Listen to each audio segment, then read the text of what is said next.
Hey students, Mrs. Doulton here. Welcome back to Buddy. Okay, let's review chapter 28 notes.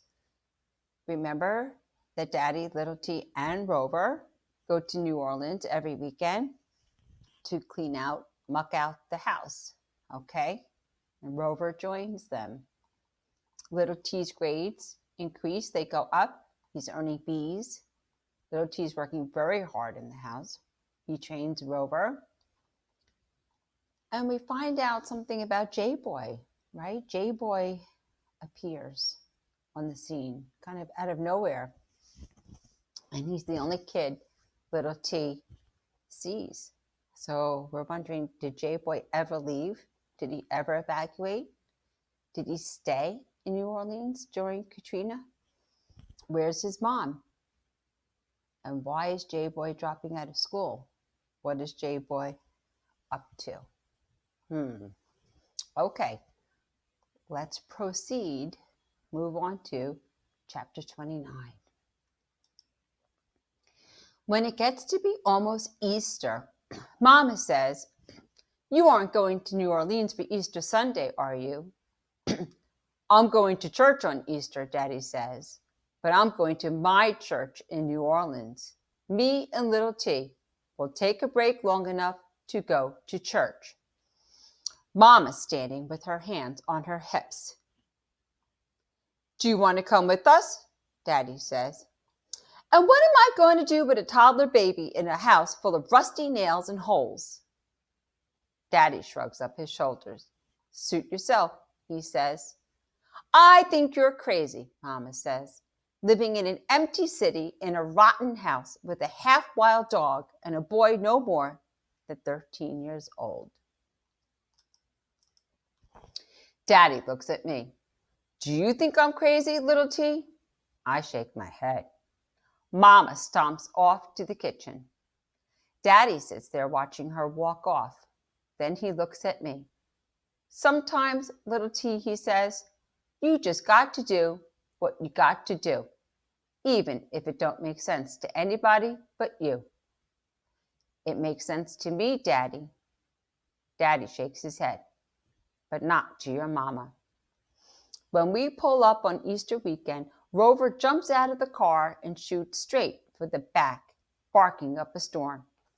Daddy laughs. He's already after a rat. We unlock the front door. Daddy walks in, and all of a sudden he starts up saying things I can't write down in this story. I'm right behind him, but he holds out his hand to keep me back. "Don't look, Little T," he says, but I look anyway. There's a man laying on one of our air mattresses. There's food trash laying all around him. There are needles and plastic tubes and spoons. There are candles all burned down. There are rags piled up in one corner. There are 6 empty wine bottles lined up under the window. "Is he dead?" I say. Daddy inches over to him and pokes him with his toe. The man opens his eyes. He looks up at Daddy. "Get out of my house," Daddy says. The man stands up, and I see he's not a man. Not quite. "And take all this stuff with you." The boy, young kid, right? Don't say anything. He's just looking at us. Then he looks down at everything laying around the room. "I don't want it," he says. Then he stumbles out the door. Daddy's following right behind him. The boy gets to the steps, and Daddy hollers after him. "If I ever see you in my house again, I'll kill you. You hear what I'm saying?" The boy waves his hand at us like we're mosquitoes or something. He grabs hold of the fence so he won't fall there, and he heads on down the street. We're standing there watching him go. "That's the dregs," Little T, Daddy says. "Now we have to clean up after him." So let's stop. Let's think about what's going on.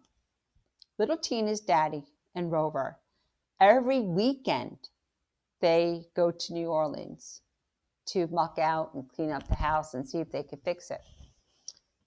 So it's vacant, it's empty during the week, right? So from Monday to Friday, it's empty. So we could tell from the text that a boy, or more than one boy, was kind of camping out there, kind of living there. They don't have electricity yet in New Orleans, right? So you have candles. He was burning candles to see, and drinking wine and doing drugs, right? And Daddy didn't want little T to see that, but he saw it. Except Daddy won't let me touch anything. Okay, so Daddy doesn't want little T touching the wine bottles or the needles. He just wants little T to not be involved in that at all, okay? He says I'm too young. He tells me to go on to work in the kitchen. We've got to haul out those cabinets this weekend. I go in the kitchen. I see the kitchen door has been broke open, and there's another nest with our other mattress and all the same stuff. So like wine bottles and needles. I hollered to Daddy. There was 2 of them. Daddy comes and looks. You suppose this one was just a boy too? He says. He pokes his toe in the rags. What are we coming to, little T, if our children are living like this? I look up and Rover is standing there in the back door with a shoe in his mouth and grinning like he thinks it's a rat. Drop it, I say, and he does. I rub him all up. I tell him he's a good dog and throw the shoe back out in the yard. Now, go find a real rat, I say, and slap him on the behind. He hops off down the steps, sniffing and jumping and barking and wagging his tail like there's no tomorrow. I stand there on the back stoop, looking across the backyards with all their crushed fences and collapsed sheds and upside down cars. It's so quiet on the street. I can hear music playing a long way off. And then I hear a bird, the first one I've heard in New Orleans since the storm. From somewhere in somebody's backyard, he's singing and singing. I don't look for him. I just close my eyes and listen. So this represents new life, okay? So if you hear birds singing or baby birds singing, it like reminds you of spring.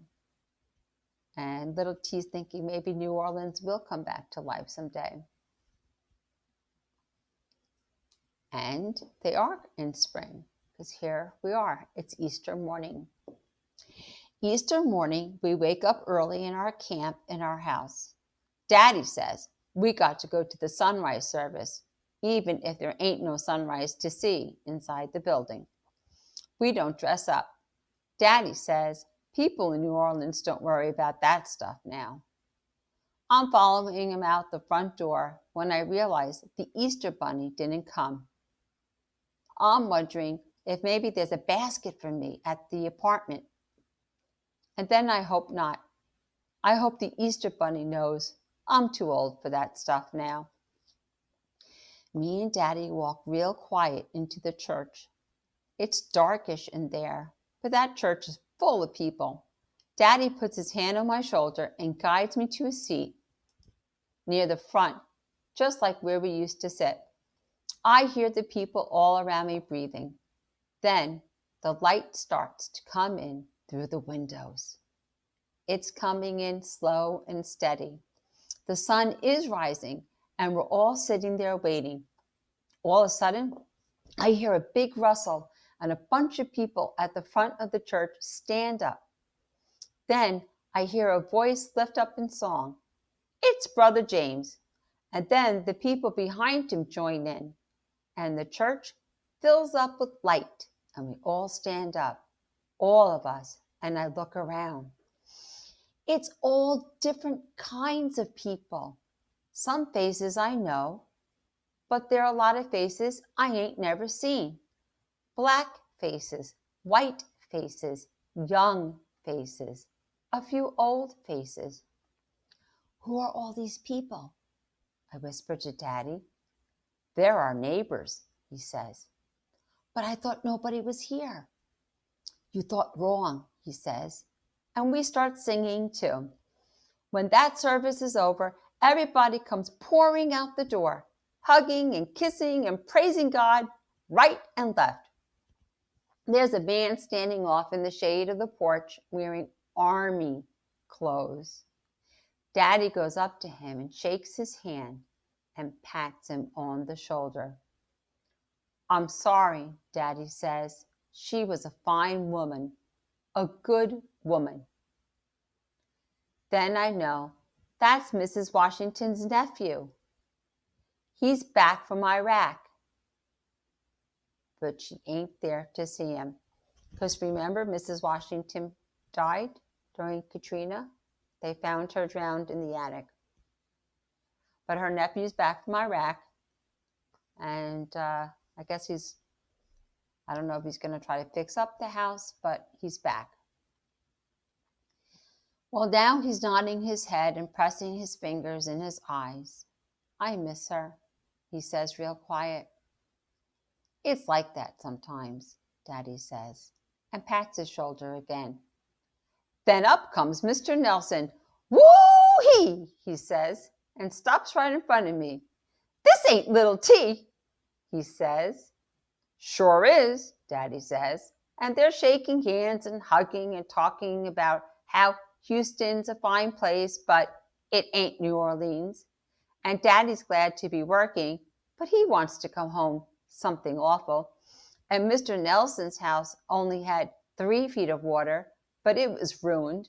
And God be praised, the church is okay. And where's our family anyway? And how is old Mr. Roberts? And then they're quiet, and Mr. Nelson says,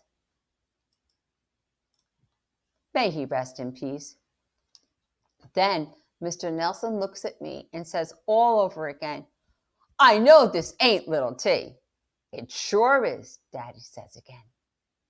What are you feeding him, T Jr.? Mr. Nelson says. He's done shot up like a weed.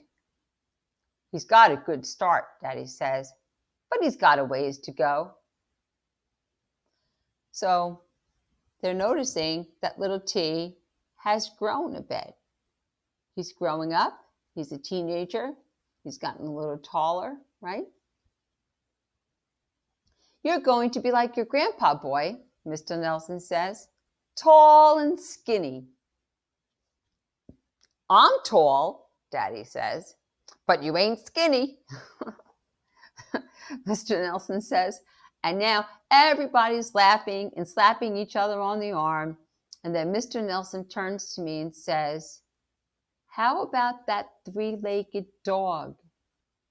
Where is he at? And all of a sudden, I feel like it ain't spring anymore. Daddy looks at me and puts his hand on my shoulder. Mr. Nelson ain't laughing now. We had to leave the dog behind, Daddy says. He's gone. But he ain't dead, I say, looking down at my shoes. He's alive somewhere. We just don't know where. I'm sorry, son, Mr. Nelson says. He shakes his head. So much is gone. I'm sorry I asked. Okay, so remember at the beginning of the chapter, things are looking up and they're fixing the house, and little T hears a bird singing, and Rover is listening and behaving and catching rats. And then they go to church and everyone's singing, and little T's happy, right? Things are turning around. It feels like spring, like new life. Until when? Until Mr. Nelson asks little T about the dog. Okay. So let's review chapter 29. The setting is the house in New Orleans. The new character is Mr. Nelson. I could have also put the nephew, right, who returned home from Iraq. But Mr. Nelson is the new character here in this chapter. We learned Mama is not interested in returning to New Orleans. Daddy and little T find a boy with drug paraphernalia, personal belongings, stuff. So it's all the things that people need to take drugs, needles and bottles and cups, spoons, right? They're camping out in the house during the week. On Easter Sunday, the church is filled with new people.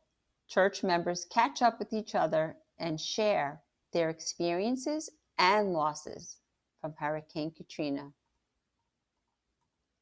Page 224, a quote, "And all of a sudden, I feel like it ain't spring anymore." So your stop and jot question is, why does little T state that it doesn't feel like spring anymore? Okay, I'll see you all for chapter 30. Bye.